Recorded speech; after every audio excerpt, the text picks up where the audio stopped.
Hello, so in the last video we were looking at this thing called expanding, which means get rid of the brackets. So in this video we're going to start looking at the reverse of that, which means put the brackets back in, otherwise known as factorising. So let's just for a second expand this, remind ourselves of how we got here. So we say everything outside the brackets has to visit everything inside the brackets. So the x has to visit both the x and the 3. So we have x times x, which makes x squared. But then we also have the x visiting the 3 over here, which makes a positive 3x. So the question is now, well, what if I gave you x squared plus 3x and I wanted you to get back to here? Now you're kind of probably looking at that and thinking, well, that's much harder. I don't think it's much harder as long as you reverse the process and you think in reverse terms. So let's think about it. Let's suppose I gave you x squared plus 3x. So here, I essentially set up my brackets first. I say, right, I know I want brackets here, so I'm going to set them up now.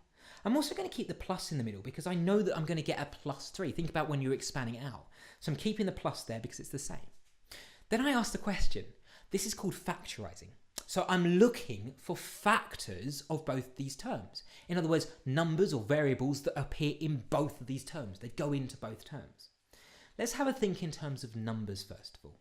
So if I have a look, the only numbers in common to both a 1x squared and a 3x is 1. There's no other numbers in common to both those things.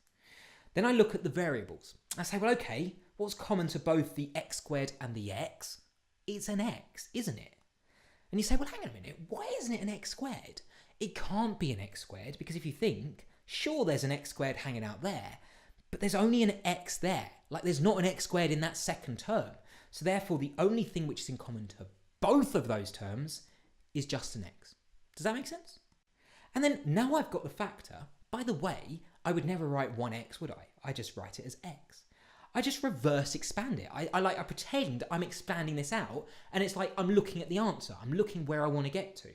So I'm saying, look, x times something that goes there should give me an x squared. Remember my expansion.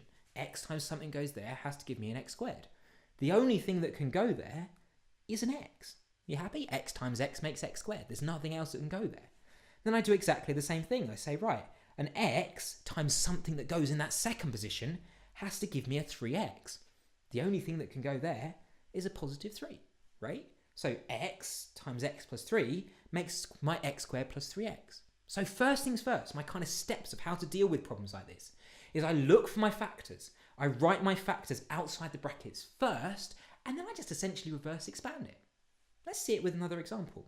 Let's see it with something like this. Let's try 2x to the power of 3 plus 4x. Okay. So here I set up my brackets as before. I keep my plus in the middle just like before. But now I say, right, what is my factor of both of these terms? So have a look at the numbers first of all. There's a 2 there and there's a 4 there. So the only thing in common to both of them is now a 2. So I pull a 2 out. Then I look at my variables, my letters, and I say, well, what's common to both these things? Well, I have an x cubed and I have an x, so therefore there must be an x in common to both of them. And then I just reverse expand it. So I'm saying, right, 2x times something which goes in the first bracket has to give me my 2x cubed. The only thing that can go there is an x squared, because 2x times x squared makes 2x cubed.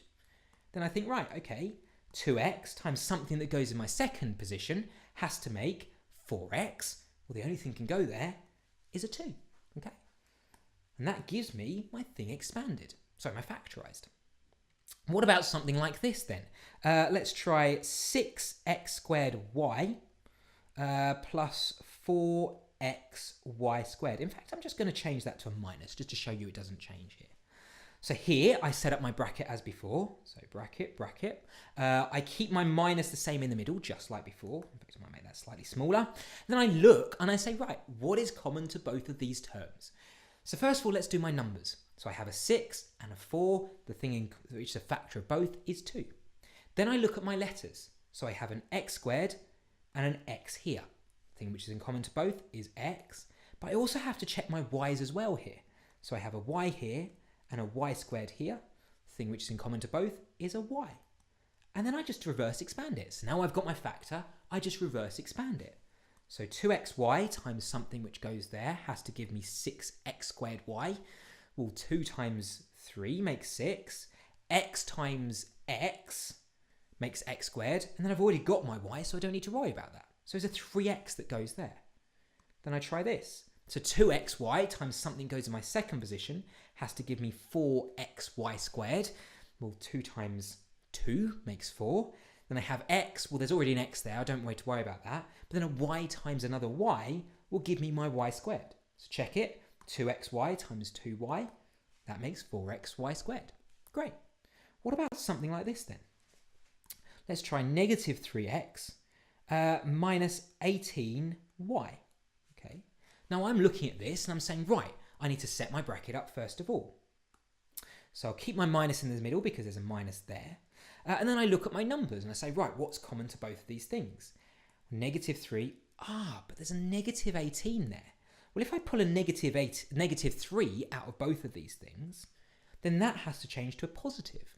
Let me show you why in just a second. So we have negative 3 times something that goes here makes negative 3x. There has to be an x that goes there. And then likewise, negative 3 times something that goes here, well, that has to be a 6y. Does that make sense? Because like negative 3 times positive 6 makes my negative 18, but I also need the y there as well. Okay.